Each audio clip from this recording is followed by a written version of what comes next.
Hi there and welcome. My name is Ben Fankhauser and I'm excited to represent Solved Cloud, a consulting firm that is dedicated to automating your business processes. Speaking of processes, if you are a registered investment advisor and using Salesforce's Financial Services Cloud, chances are you're always looking for ways to manage your processes a little more efficiently. Today, we're answering a very important question that pertains to this. It is, how can I use action plans to manage my RIAs business processes in Salesforce's FSC? All right. So before we dive into action plans and how they work in real life scenarios, let's quickly cover what they actually are.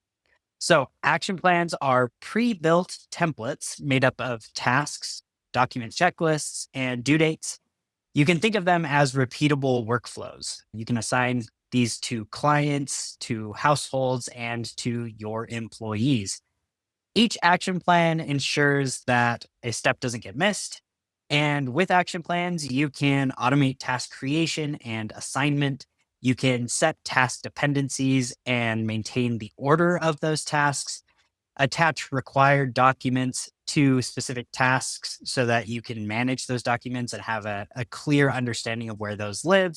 And then you can also track the progress of your action plan. So track the progress of how many tasks have been completed and how many tasks still need to be completed. And you can track that with dashboards. So these are especially useful for managing complex compliance heavy processes, something that every RIA deals with. And so without further ado, let's get into three of some of the main scenarios that I see action plans being used and what to do with them. First up, we have client onboarding, and this is a big one. This is a really big one. This is often the first in-depth interaction that your client has with your firm. And it's important to set the tone and set the tone early. So you want to have a smooth onboarding process so that you build trust with the client, they trust you, and that they feel like they're in good hands. So with action plans, you can create just that. You can create a standardized onboarding process that ensures every step is completed, no matter who is managing it. So here's how it works. Number one, you will set up your onboarding action plan template.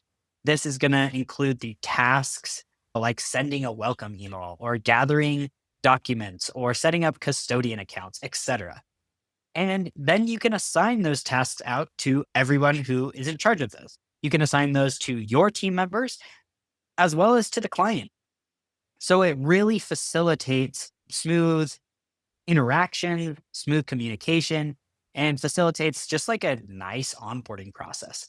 And you can also build in task dependencies, meaning that let's say you need a document in order to do something, you can have a dependency. You can say, hey, I can't do this until this is done. And it can shift the timeline forward or back depending on how early or late those tasks are completed.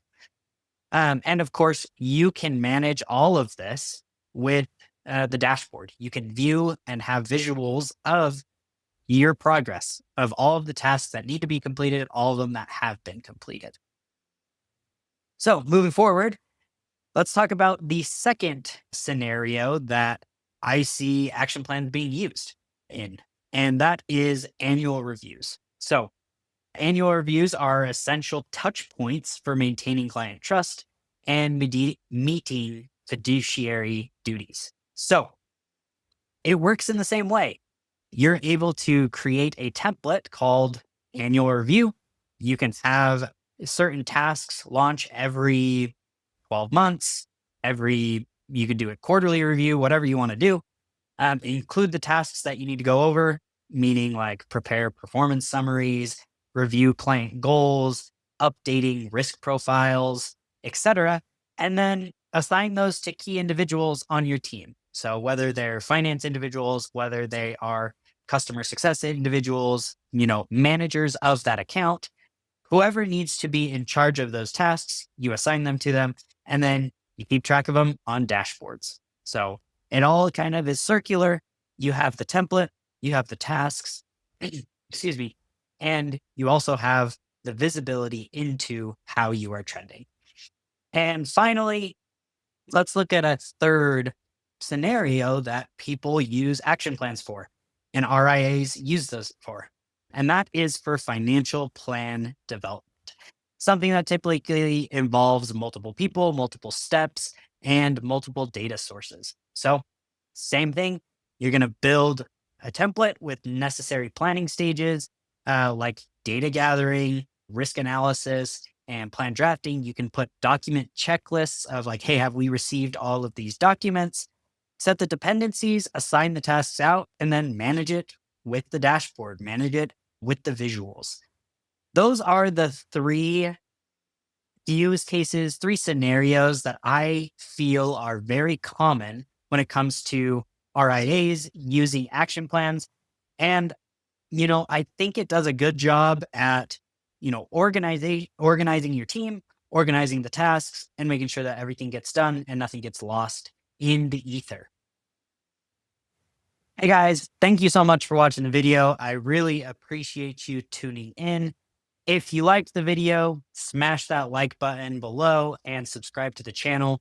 We have a lot of content about Salesforce, about automation, about AI that can be very helpful for RIAs, but also for any individual looking to get into Salesforce or to automate their business. If you're ready to take your business processes to the next level with action plans, please reach out to us and we'd be happy to help. Thanks so much, and we'll see you next time.